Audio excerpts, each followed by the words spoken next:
बच्चों 1815 में battle of Waterloo में नेपोलियन को डिफीट कर दिया जाता है और नेपोलियन के डिफीट करने के बाद उसे अरेस्ट करके हेलन आइलैंड में बंद कर दिया जाता है। नेपोलियन जब तक फ्रांस पर रूल किया, फ्रांस का उसने डेवलपमेंट किया और फ्रांस का उसने मॉडर्नाइजेशन किया हर क्षेत्र में। हम लोगों ने पिछले वीडियोस में हम लोगों ने देखा कि किस तरीके से उसने इकोनॉमिक, पॉलिटिकल और सोशल चेंजेस लाए।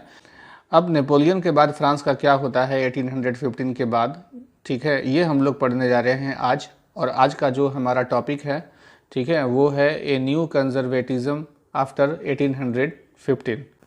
आइए पहले कंजर्वेटिज्म का मतलब समझ लेते हैं। Conservatism a political philosophy that stressed the importance of tradition, established institutions and customs and preferred gradual development to quick change. यहाँ पर फिलोसॉफी का मतलब हो गया सोच, विचारधारा, ideology. Stressed upon tradition, tradition का मतलब हो गया परंपरा, और एस्टैब्लिश्ड इंस्टीट्यूशन मतलब हो गया जो पहले से प्राचीन संस्थाएं जो हमारे यहाँ हमारे समाज में चली आ रही हैं वो, और कस्टम का मतलब हो गया जो हमारे रीति रिवाज हैं वो। एक ऐसी फिलोसॉफी, एक ऐसी सोच जिसमें कि ट्रेडिशन, परंपरा और कस्टम यानी कि रीति रिवाज पर इम्पोर्टेंस दिया जाता है, उस पर ध्यान दिया जाता है, उसको छोड़ा नहीं जाता है, ठीक है, और उनको ले करके हम अपना डेवलपमेंट करते हैं, ठीक है। इसी चीज़ को बोला जाता है कंजर्वेटिज्म। मतलब कंजर्वेटिज्म का मतलब सिंपल लैंग्वेज में समझिए कि अपनी परंपराओं और अपनी रीति रिवाजों को पकड़ करके रखना, उसे छोड़ना नहीं, उसको ले करके चलना, और तभी हम विकास करेंगे। विकास का मतलब ये नहीं होता है कि हम अपनी परंपरा और रीति रिवाज को छोड़ दें, इसे बोला जाता है कंजर्वेटिज्म। आइए हम लोग अपने टॉपिक पर आते हैं। A new conservatism after 1815। Following the defeat of Napoleon in 1815, European governments were driven by a spirit of conservatism. 1815 में नेपोलियन को जब डिफीट कर दिया गया, तो डिफीट करने के बाद जो यूरोपियन गवर्नमेंट्स थी उन लोगों ने कंजर्वेटिज्म के स्पिरिट से प्रेरणा ली। वो लोग प्रेरित थे कंजर्वेटिज्म से, वो कंजर्वेटिज्म चाहते थे, जो कि अभी अभी हम लोगों ने सीखा कि कंजर्वेटिज्म का मतलब होता है कि जो पुरानी संस्थाएं थी उसे ही चलते रहना देना चाहिए। एक कंजर्वेटिज्म एक सोच है, और कंजर्वेटिव उसको बोलते हैं जो इस सोच को मानते हैं, जो इस सोच को फॉलो करते हैं। कंजर्वेटिज्म को हिंदी में बोलते हैं रूढ़िवाद, और कंजर्वेटिव को हिंदी में बोलते हैं रूढ़िवादी। तो जो रूढ़िवादी लोग थे वो ऐसा बिलीव करते थे, मानते थे that established traditional institutions of state and society like a monarchy, the church, social hierarchy, property and the family should be preserved. इनका जो रूढ़िवादी थे, जो कंजर्वेटिज्म को फॉलो करते थे, इनका मानना था कि जो पहले से जो संस्थाएं बनी हुई हैं, जैसे कि मोनार्की पहले से है, चर्च पहले से है, चर्च का तो पूरा दबदबा था, चर्च को टैक्स देना पड़ता था, चर्च को पैसा देना पड़ता था, और जो सोशल हायरार्कीज थी, मतलब समाज में ऊंच नीच का जो भाव था, सब लोग बराबर नहीं थे। कोई पहले क्लर्गी था, उसके बाद सबसे पहले तो राजा था, उसके नीचे क्लर्गी थी, उसके नीचे नोबिलिटी थी, फिर लोग थे, ऊंचे जाति नीचे जाति, इस तरीके से समाज पूरा बंटा हुआ था, और यही चीज़ ठीक था।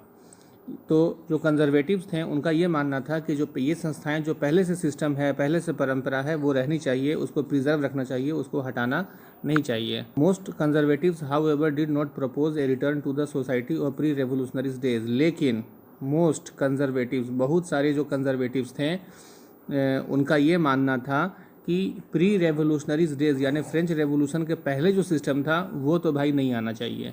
कंजर्वेटिज्म होना चाहिए, मतलब जो पुरानी चीज़ें भी होनी चाहिए और नई चीज़ें भी होनी चाहिए, और पुरानी चीज़ों और नई चीज़ों को मिला करके जो सिस्टम बना, इसे बोलते हैं न्यू कंजर्वेटिज्म। तो कंजर्वेटिव का मतलब होता है कि पुरानी चीज़ें चलनी चाहिए। अब इसमें क्या आगे लगा दिया है कि न्यू, न्यू मतलब कि नई, जो नई नई चीज़ें भी जो आ रही हैं उसको भी हम लेकर चलेंगे और पुरानी चीज़ों को भी लेकर चलेंगे। इस नई आइडियोलॉजी को बोलते हैं, नई सोच को बोलते हैं new conservatism. Rather, they realized from the changes initiated by Napoleon that modernization could in fact strengthen the traditional institution like monarchy। और उनका ये भी मानना था कि नेपोलियन ने जो मॉडर्नाइजेशन किया था वो सही था, और उससे मोनार्की स्ट्रांग होगी, हमारा सिस्टम और स्ट्रांग होगा, इसलिए वो होना चाहिए। It could make state power more effective and strong. तो नेपोलियन ने जो मॉडर्नाइजेशन किया था उससे जो हमारा स्टेट है यानी कि जो हमारा कंट्री है वो और इफेक्टिव होगा और स्ट्रांग हो जाएगा। ए मॉडर्न आर्मी, नेपोलियन ने एक मॉडर्न आर्मी बनाया था। एफिशिएंट ब्यूरोक्रेसी यानी कि जो नौकरशाही थी, जो अफसरशाही थी, अफसर लोग काफ़ी सक्षम हो गए थे, और इकोनॉमी को डायनामिक कर दिया गया था। डायनामिक हो गया था मतलब एक्टिव हो गई थी इकोनॉमी, मतलब कि पूरे देश में एक जैसा करेंसी था, पूरे देश में एक जैसा वेट्स एंड मेजरमेंट था, तो इससे बिजनेसमैन को आसानी था, बिजनेसमैन काम करने में उनको आसानी थी। और इससे इकोनॉमी काफ़ी डेवलप हो रही थी। और फ्यूडलिज्म यानी कि ज़मींदारी सामंतवाद को एबॉलिश हटा दिया गया था, सर्वडम यानी बंधुआ मजदूरी को हटा दिया गया था। इन सब सारी चीज़ों से जो ऑटोक्रेटिक मोनार्कीज थी वो मजबूत हो रही थी। तो जो ये नेपोलियन ने जो काम किया था वो बिल्कुल सही काम किया था, उससे बहुत सारा फ़ायदा था, लेकिन उसके नए काम जो हुए थे वो भी होने चाहिए और पुरानी संस्थाएं भी चलती रहनी चाहिए।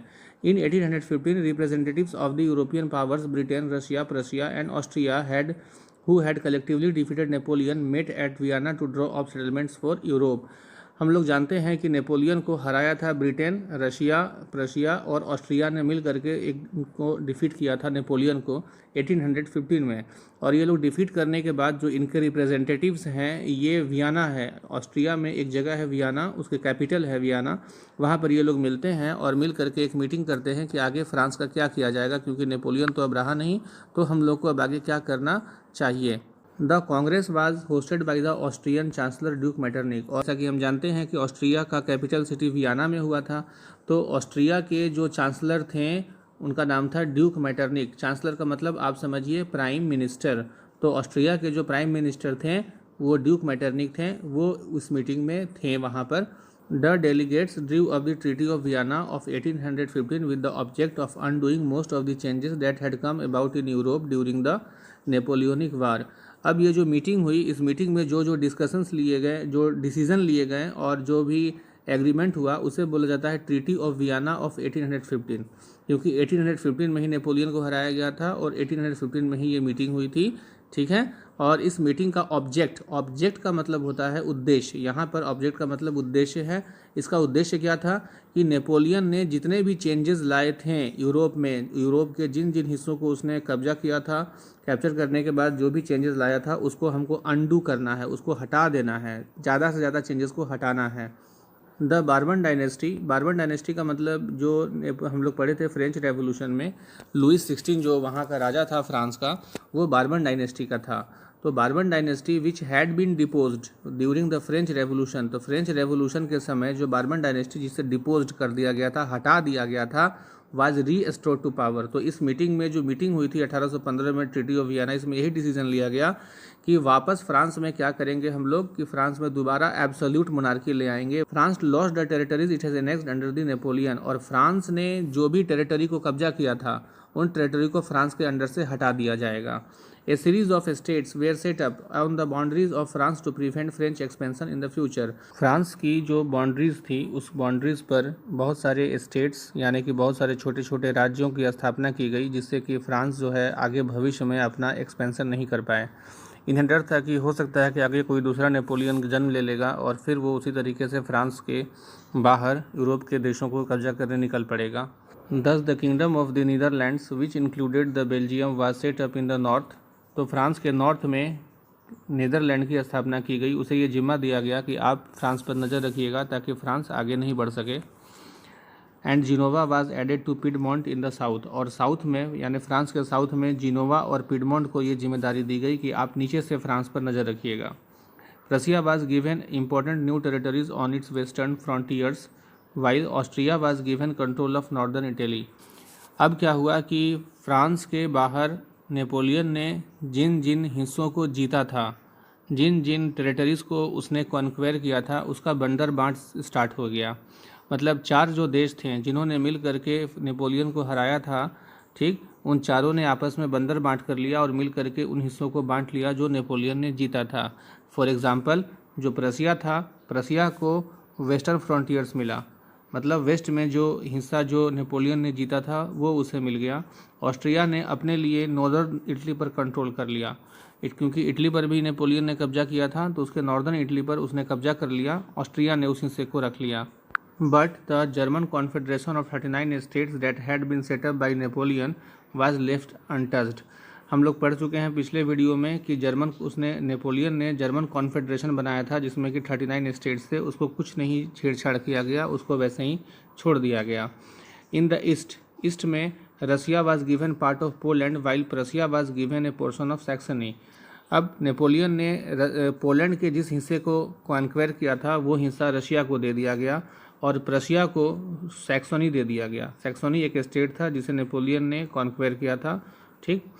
The main intention was to restore the monarchies that had been overthrown by Napoleon and create a new conservative order in Europe। तो ये सब सारी चीज़ें जो जितनी हो रही थी, बंदर बाट चल रही थी, इन सारे बंदर बाट का ये इंटेंशन था, मतलब ये उद्देश्य था, इसका ये मंशा थी कि नेपोलियन ने जो भी काम किया था, नेपोलियन ने जिन टेरिटरीज़ पर कॉन्क्वेयर किया था, उन टेरिटरीज़ पे उसने अपना सिस्टम जो लागू किया था, उन सारे सिस्टम को हटा करके वहाँ पर जो मोनार्कीज़ है उसको रीस्टोर करना, वहाँ पे दोबारा मोनार्की ले आना और एक नया कंजर्वेटिव ऑर्डर ले आना, ताकि जो नेपोलियन की सिस्टम थी वो पूरी तरीके से फंक्शन ना कर सके। आगे देखते हैं हम लोग।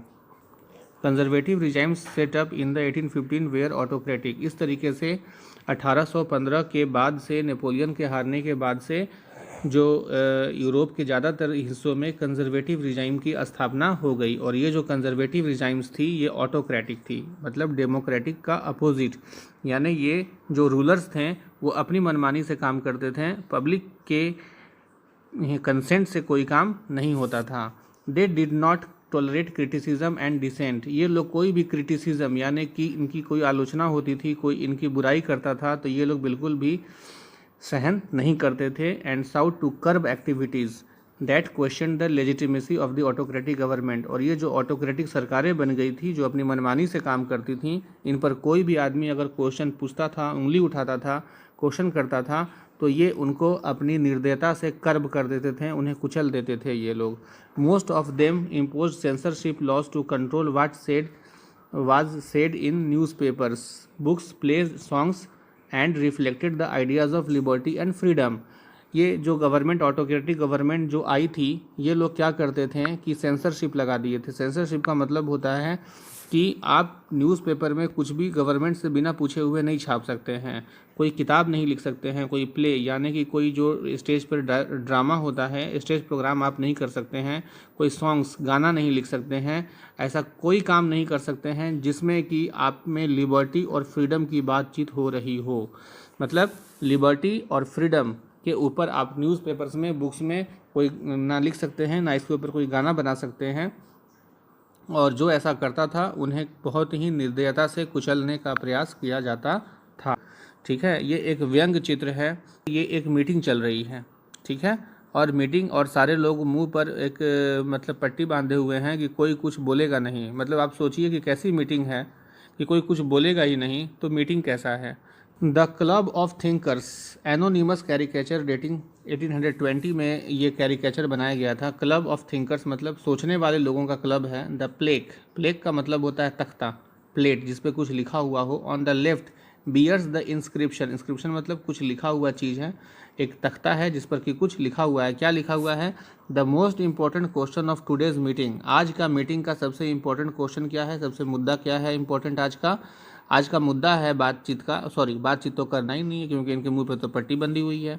ठीक, तो how long will thinking be allowed to us, कितनी देर तक हम लोगों को सोचने की अनुमति दी जानी चाहिए। ये एक पट्टी पर लिखा हुआ है, एक प्लेट बनाया हुआ है, देखिए यहाँ पर ऊपर में, यहाँ पर ऊपर में ये एक आदमी जो है, ये देखिए कि आपको दिखा रहा है, देखिए ये उंगली से दिखा रहा है कि ये यहाँ पर लिखा हुआ है, ठीक, कि कितने देर तक सोचने की अनुमति देनी चाहिए। ये आज का टॉपिक है, मीटिंग का टॉपिक है आज का। The board on the right list the rules of the club which include the following, और राइट में एक बोर्ड लगा हुआ है, उसमें लिस्ट लिखा हुआ है, रूल्स बना हुआ है कि इस मीटिंग के क्या क्या रूल्स हैं। ये देखिए यहाँ पर ये वाला जो दिख रहा है ना, ये सारा रूल्स लिखा हुआ है कि इस क्लब के क्या क्या रूल्स हैं। आगे देखते हैं नीचे क्या लिखा हुआ है। रूल नंबर 1 लिखा हुआ है, silence is the first commandment of this learn society. बोले इस पढ़े लिखे जो समाज है, लर्न सोसाइटी है, इसका सबसे पहला जो रूल है, कमांडमेंट है, वो ये है साइलेंस, मतलब चुप रहना है, कुछ भी नहीं बोलनी है। और इस क्लब का दूसरा रूल लिखा हुआ है यहाँ पे, to avoid the eventually whereby a member of this club may come to the temptation of speech, कि अगर कोई इस क्लब का जो मेंबर है वो कुछ बोलने पर मजबूर हो जाए या उसका लालच अंदर से उसको बोलने के लिए मजबूर कर दे, तब क्या होगा, तब उसको muzzles will be distributed to members upon entering. तब इस क्लब में अगर कोई मेंबर इंटर करेंगे तो उनको मजल्स दिया जाएगा। मजल मतलब उसका मुहर मुंह पे मार दिया जाएगा कि वो कुछ बोलेगा नहीं। ये हाल आ चुका था कि कोई कुछ बोल नहीं सकता था लिबर्टी के बारे में और डेमोक्रेसी के बारे में।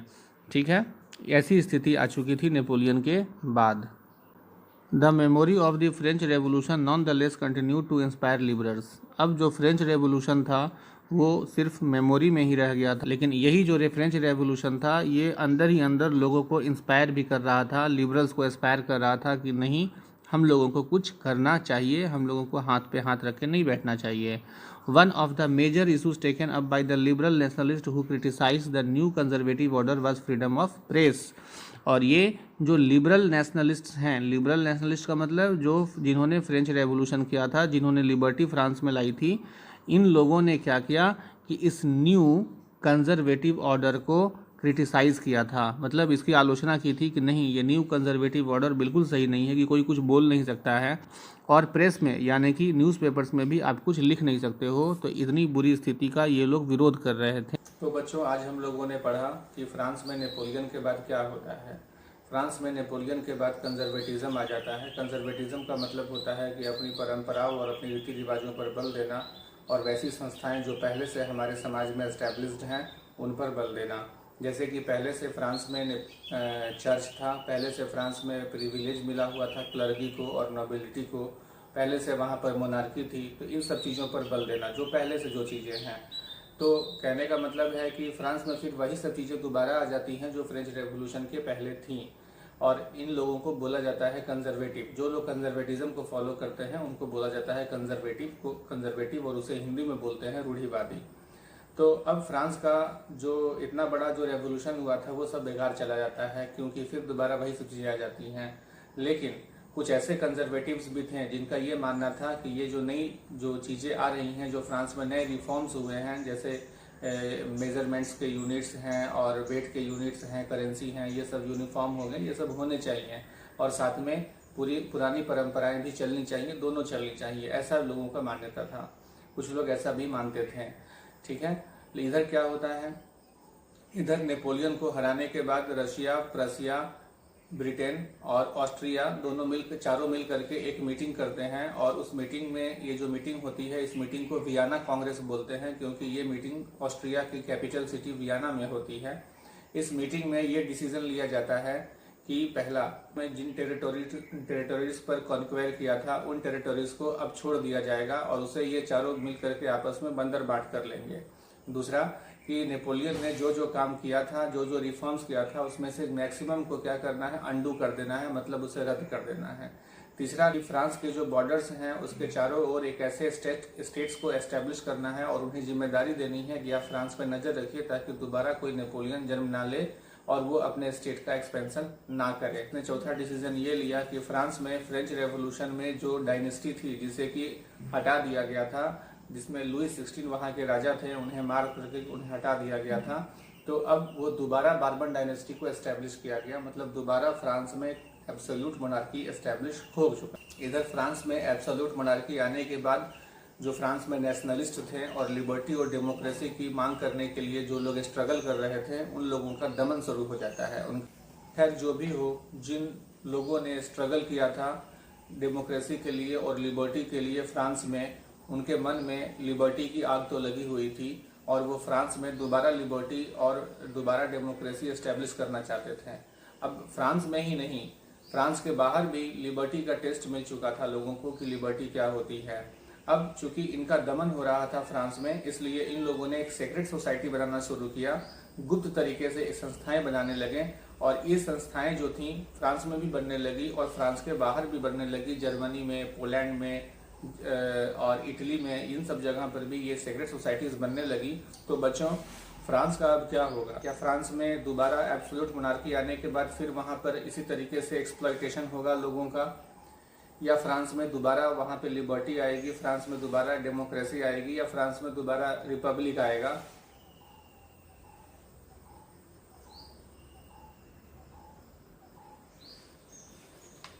क्या दोबारा फ्रांस में कोई रेवोल्यूशन आता है?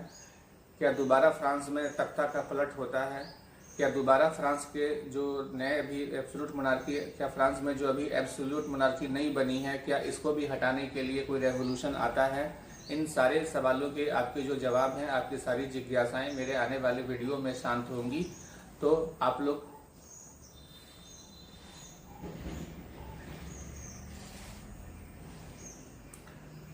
आपकी ये सारी जिज्ञासाएं मेरे आने वाले वीडियो में शांत होगी। तो यदि आप लोग मेरे चैनल पर नए हैं तो मेरे चैनल को सब्सक्राइब कर लीजिए ताकि आने वाला वीडियो आप लोगों से छूटे नहीं, और बेल आइकन को प्रेस कर लीजिए। Thank you.